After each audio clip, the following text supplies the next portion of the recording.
Welcome to This Week in Health IT, where we amplify great thinking to propel healthcare forward. My name is Bill Russell, healthcare CIO coach and creator of This Week in Health IT, a set of podcast videos and collaboration events dedicated to developing the next generation of health leaders. Well, we have a special request here. The programming team at This Week in Health IT would like to highlight solutions that deliver hard dollar savings to healthcare in under 12 months. This is in direct response to comments we're hearing on the show, as well as comments I'm hearing in my consulting practice. Before you drop me an email, I need solutions that have successful client stories. I receive about 10 emails a week from companies that want to highlight their product on the show. And my first question is always, put me in touch with a reference client. And amazingly, about 90% of those requests fall away, which I find really interesting. We want to see what kind of response we get from you guys, and then we will determine how we're going to, get this integrated into our programming and get it out there. So, send in your responses. Bill at thisweekinhealthit.com. Love to hear from you. Love to hear what you guys are doing that is showing hard dollar savings, real money savings for healthcare. This episode and every episode since we started the COVID-19 series has been sponsored by Sirius Healthcare. They reached out to me to see how we might partner during this time, and that's how we've been able to produce daily shows. It's just a special thanks to Sirius for supporting the show's efforts during the crisis. Now, on to today's show. This morning, we're joined by Joe Grasso, the Director of Clinical Partnerships with Lyra Health. Good morning, Joe, and welcome to the show. Morning. Thanks for having me.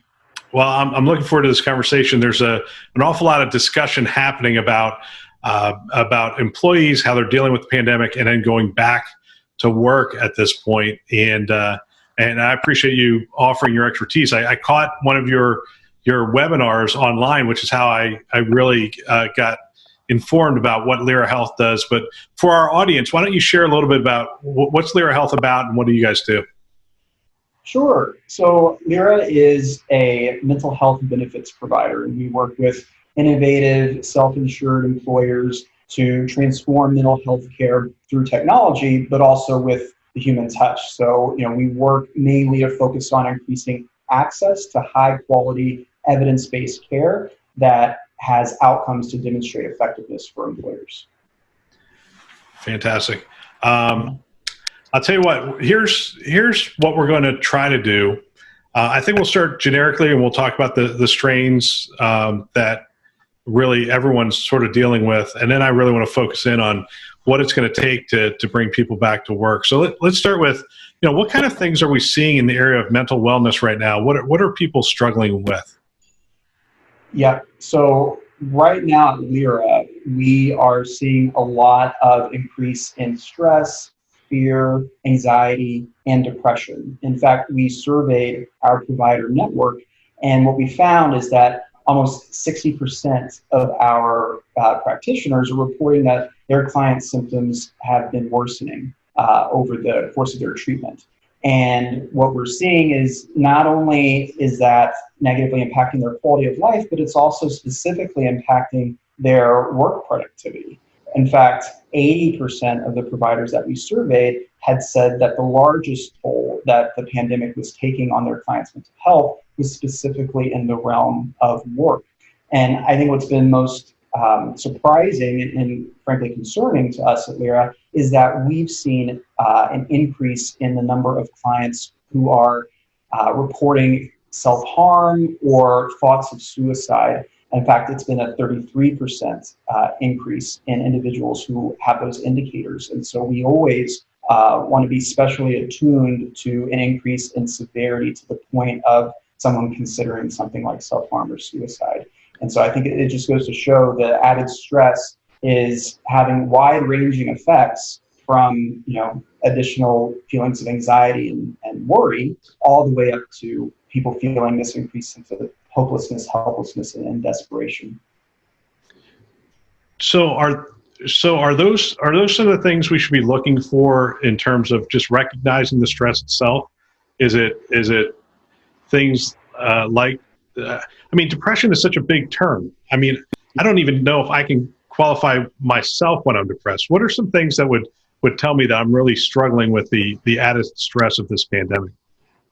Yeah, it's a fair question. And I think a lot of people right now are trying to differentiate, well, what is everyday stress or feeling momentarily down, and what is the kind of issue that should lead to me seeking out a mental health professional. So I think the common thread across all conditions that benefit from something like therapy, for example, would be an impairment in your ability to function. So, if I'm feeling down or I'm feeling periodically overwhelmed or stressed out, but generally I can get through the day, I can do the things that I need to do at work, at home, in my relationships, then I'm probably functioning, relatively well, and maybe I could benefit from some support through a self-care app or meeting even with a coach, a certified coach, which is something Lyra offers.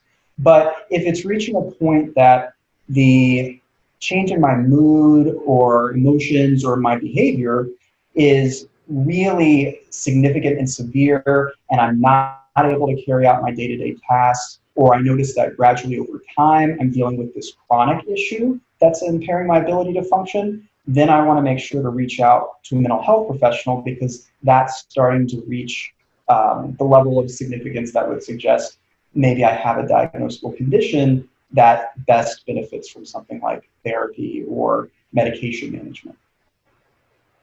Yeah. I've interviewed a bunch of people. Today is my day for sitting in the studio and conducting the interviews.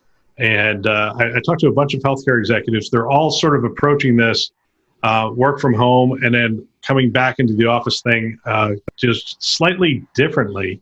And it's interesting because we're in uncharted territory, right? So we've never pushed this many people home so quickly, and then potentially brought them back so quickly. We're creating this, this effect, I think, on people. What advice do you have for healthcare executives and leaders who are, concerned with the impact of COVID-19 and really their workforce's mental health just in general? I mean, we're creating the pandemic creates some scenarios, and then we could unwittingly create some scenarios that really adds to that stress.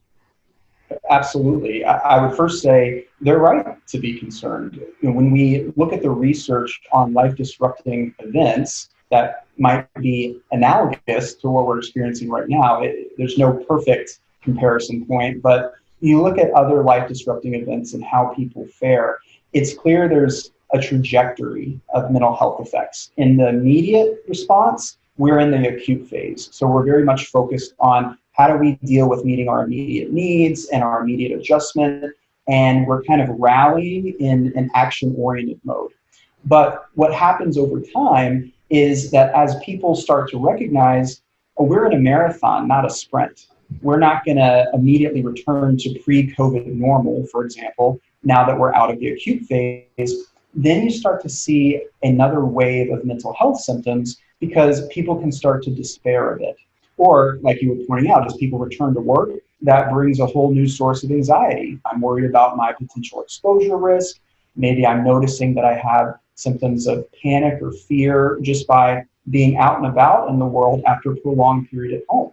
So what I would encourage people leaders to think about in organizations that are trying to plan ahead for return to work is to first make sure that you have the kind of culture that makes it acceptable and even promotes reaching out for support and having a psychologically safe workplace, which starts with people leaders modeling the kind of behaviors they want to see in their employees. So to the extent that managers, supervisors, directors, all the way up to the top of the chain can model openness around mental health, offer even work appropriate testimonials to how they've struggled, ways in which their emotions have been impacted, and ways that they're dealing with it, including consideration of mental health support through a therapist, a prescriber, some form of professional support. That goes a long way towards normalizing mental health at work and giving permission for employees to consider it for themselves.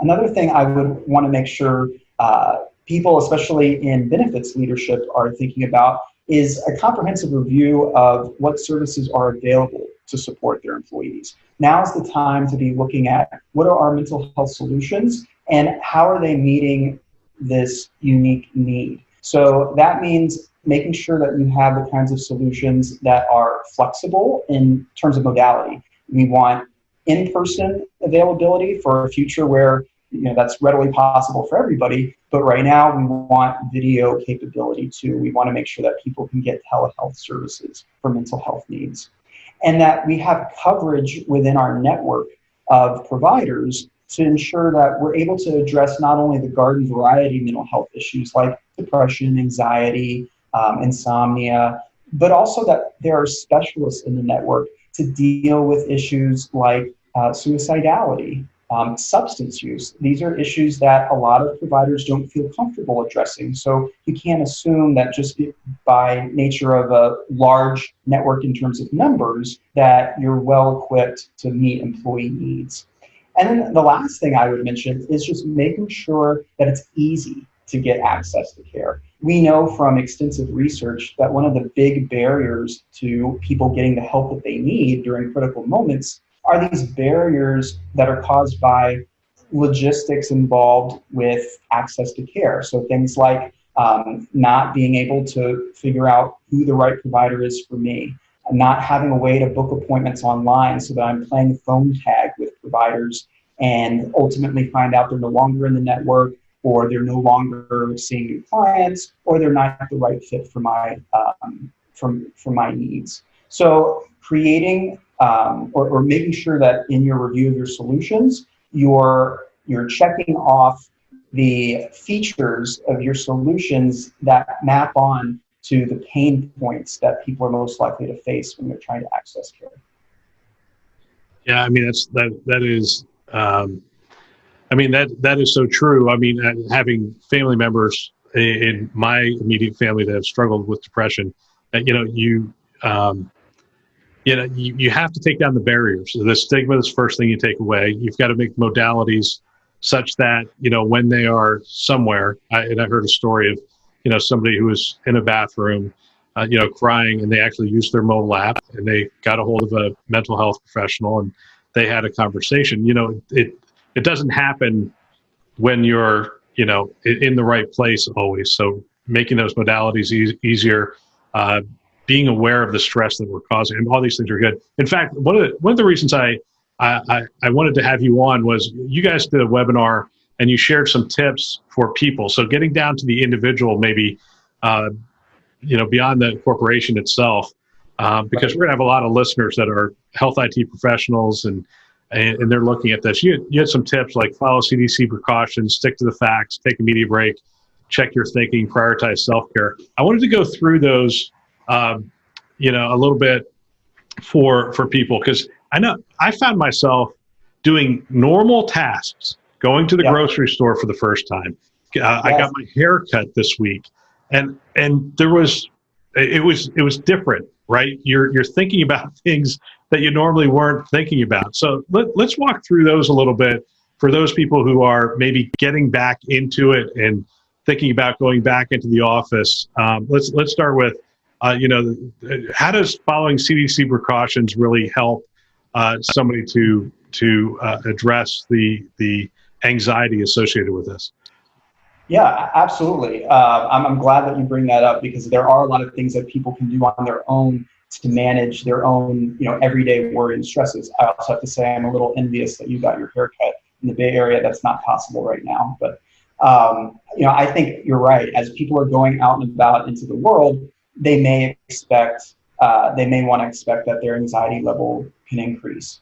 And in this transition to return to work, or even just returning to being in public spaces again, it's reasonable to expect that added stress will follow and there will be challenges. And so in anticipating that, it's important that people recognize what causes stress. When I ask most people, what do you consider the biggest sources of stress?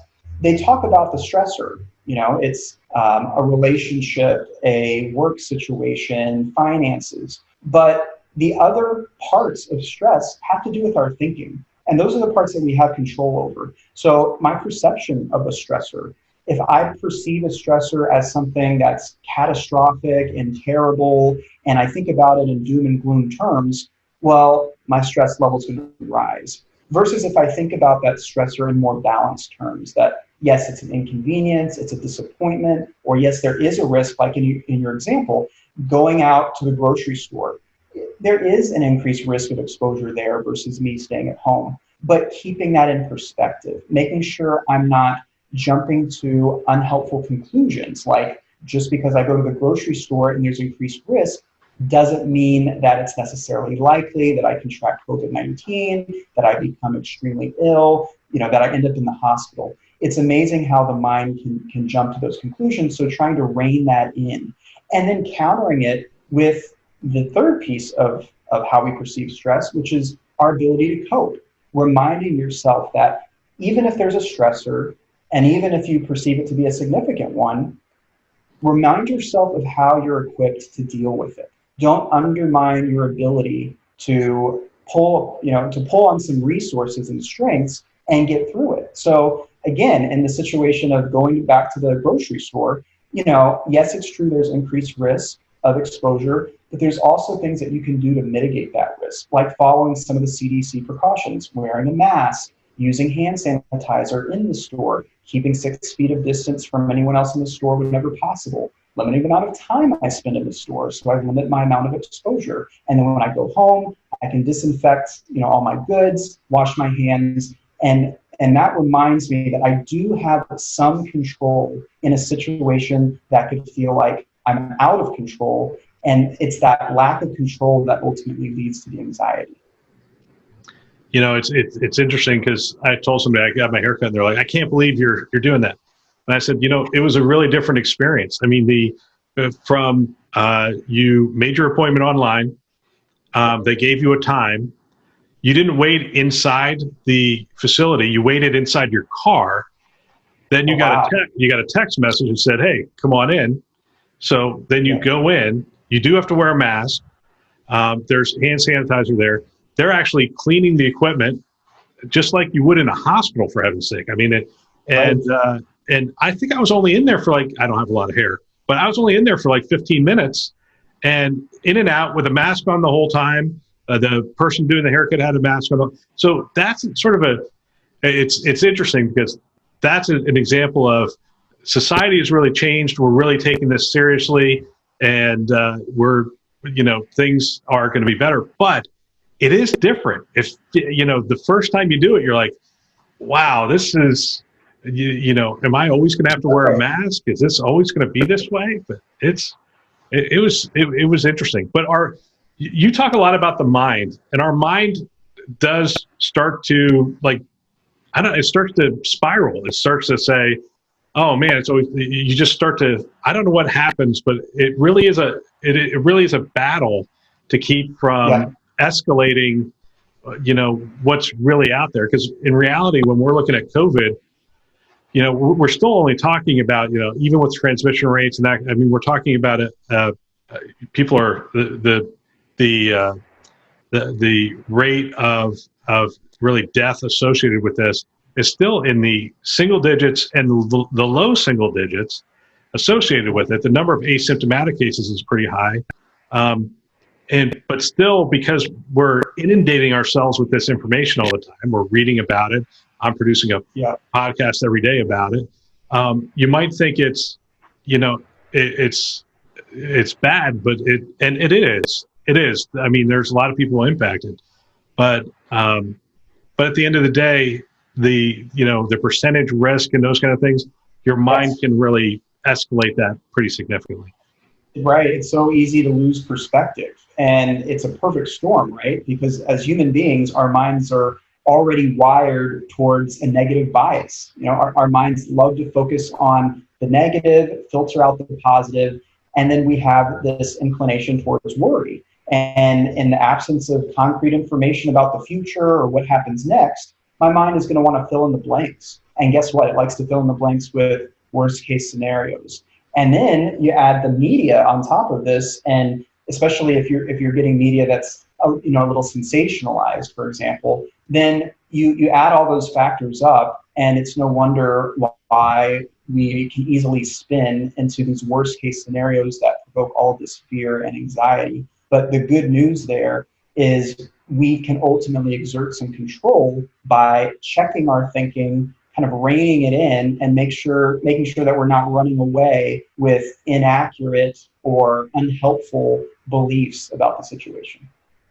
Let's talk about managers, and probably this, we're getting close to the end here, but let's talk about managers. I think one of the mistakes we make as managers is we think everyone thinks like we do, and they have the same risk posture that we do, and they're handling this the same way we are. But the reality is, if you have a staff of 300, 600, 700 people, they're going to be on all points of the spectrum from, I'm not worried about this at all, to really crippling fear of this. Yeah. So, in terms of managers, how do we, take all that gap into account? And at what point are we saying to somebody, hey, I really recommend that you have some conversations with a professional about this? Yeah, great question. And managers are really well positioned to notice these signs of distress.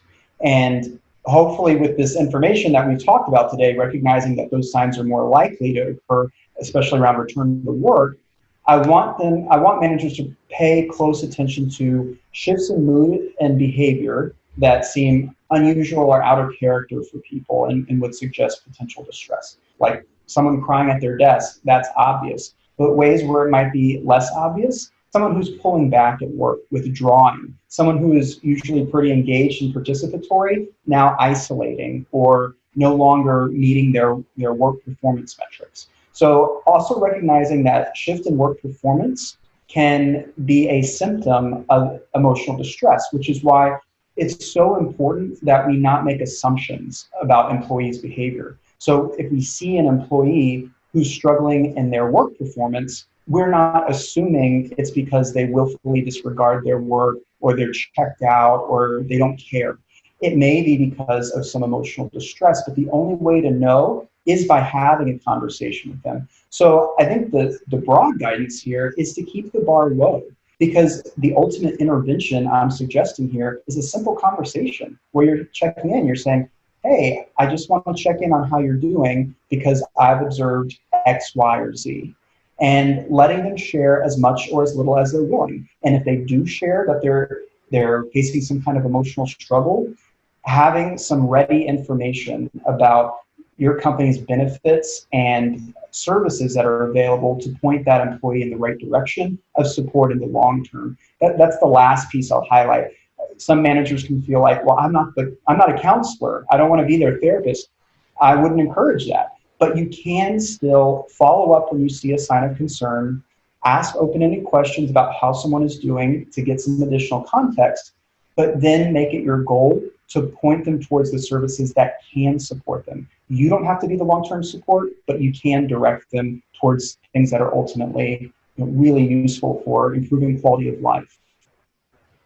Joe, thanks very much for taking the time. Is there somewhere where they can go to maybe get some more information, both about the things we're talking about and also about Lyra Health?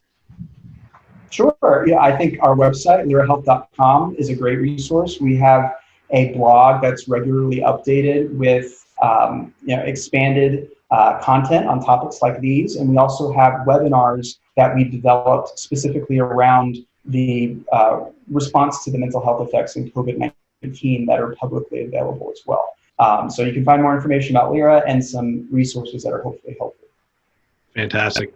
Thanks again for your time. Really appreciate it. And, thanks for all the work that you guys are doing. Thanks, Bill. I appreciate you having me. That's all for this week. Special thanks to our sponsors, VMware, Starbridge Advisors, Galen Healthcare, HealthLyrics, Sirius Healthcare, and ProTalent Advisors for choosing to invest in developing the next generation of health leaders. If you want to support the fastest growing podcast in the health IT space, most of you can say this now without me even finishing it. The best way to do that is to share it with a peer. Stop right now, send an email, tell somebody, hey, this is a great show. I'm getting a lot out of it. You're going to want to check out these interviews and conversations.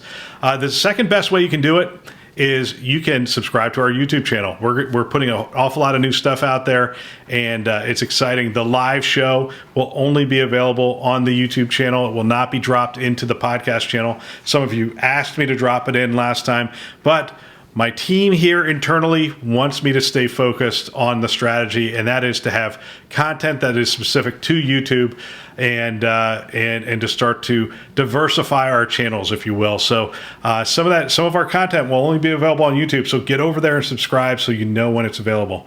Please check back often, as we're going to continue to drop shows on a daily basis through the end of June, or until we get through this pandemic together.